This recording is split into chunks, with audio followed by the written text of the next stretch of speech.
Okay, magandang hapon po sa inyo lahat, mga walang sawang nakasubaybay sa ating pong YouTube channels. Mayroon po akong handog na kanta. Ito po ay request ng ating pong pinsan Elba Binhamin.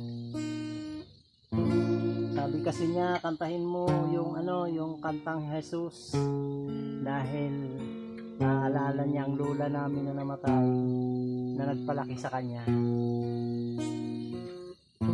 Okay, para po sa lahat, try ko po kung kaya. Kung nag-isa at nalulumbay dahil sa hirap mong tinataglay, kung kailangan mo ng karamay, tumawag ka at siya'y naghihintay. Siya ang iyong kailangan, sandigan, kaibigan mo.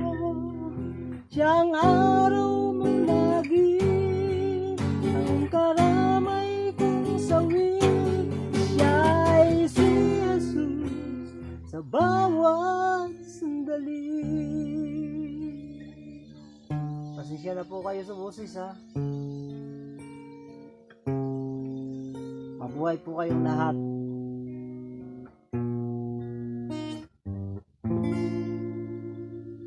Kung ang buhay mo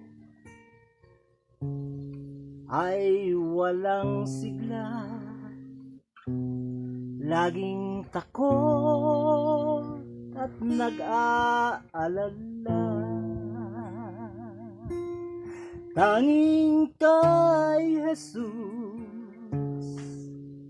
makaasa, kaligtasa'y lubos na ligaya. Siya ang dapat tanggapin at kilanlin sa buhay mo. Siya noong, bukas, ngayon, sa dalangin ay tugon. Siya'y si Jesus sa habang panahon. Kaya't ang lagi mong pagkatatandaan, siya lang ang may pag-ibig na tunay, pag-ibig na tunay. Siya ang dapat tanggapin at kilanlin sa buhay mo. Siya noon, bukas, ngayon, sa dalangin ay tugon. Siya'y si Jesus sa habang panahon. Ayan. To God be the glory. Sa mga hindi pa po nakapag-subscribe, mag-subscribe na po kayo at pindutin ang notification bell. Sa Diyos po ang papuri.